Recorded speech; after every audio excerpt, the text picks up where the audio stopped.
Amb diferents actes, Càritas Menorca va commemorar 6 dècades de compromís i servei. Aquest aniversari va ser una oportunitat per a retre un homenatge a la tasca duita a terme durant aquests 60 anys.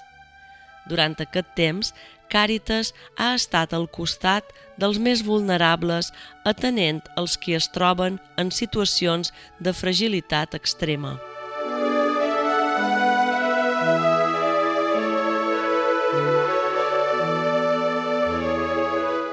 Per a la celebració d'aquest esdeveniment, es va convidar a la societat menorquina a unir-se a una Eucaristia d'acció de gràcies a la Catedral de Menorca, que va presidir el bisbe Gerard Villalonga. Nosaltres representem aquesta nova Jerusalem que baixa contínuament del cel a través del temps.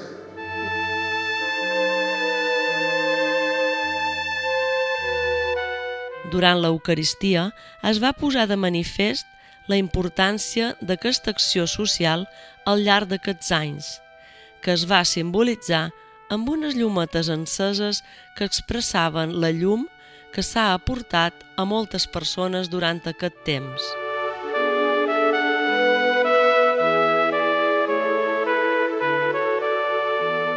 A continuació, al Seminari Diocesà, la secretària general de Càritas Espanyola, Natàlia Peiro, va impartir una conferència sota el títol Reptes socials i la realitat de l'exclusió en l'actualitat, una mirada des de Càritas.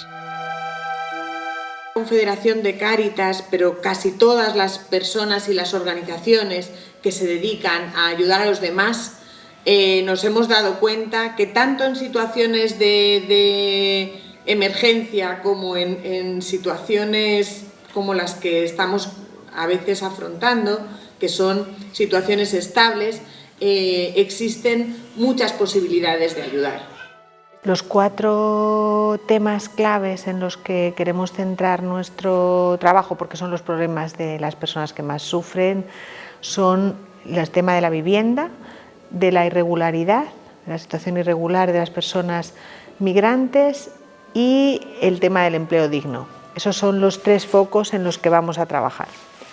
Vemos que hay un reto muy importante que es el de trabajar la comunidad y otro reto muy importante que es el de favorecer, fortalecer y animar al voluntariado a más personas. Tenemos en marcha muchas iniciativas para tratar de mejorar la ley de vivienda, la ley del reglamento de extranjería, el nuevo reglamento de extranjería, que creemos que son importantes para la vida de las personas que acompañamos, y también tenemos todavía pendiente la propuesta de la iniciativa legislativa popular para la regularización de determinados migrantes que llevan en nuestro país desde el 2021.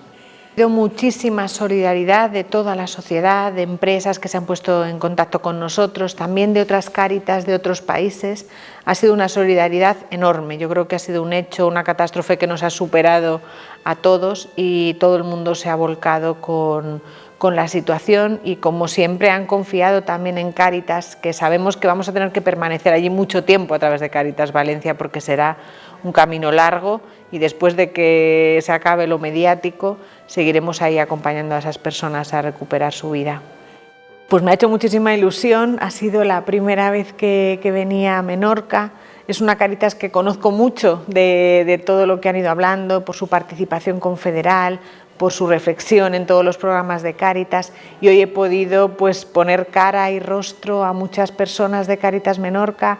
He podido ver el barranco en el que tienen una iniciativa de agricultura ecológica, la hostelería, restaurante, que es una escuela de formación para la inserción laboral, y muchas cosas que me han hecho muchísima ilusión conocer. En primer lloc, un agraïment a Déu i un agraïment a totes les persones que han format part de la família i que formen part de la família de Càritas Diocesana.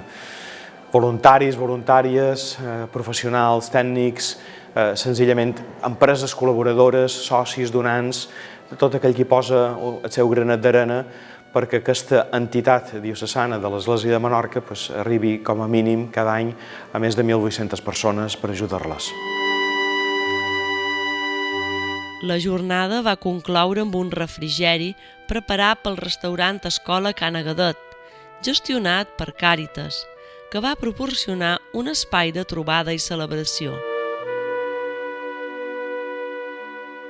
La commemoració dels 60 anys de Càritas Menorca reafirma el compromís de continuar treballant per una societat més justa i solidària.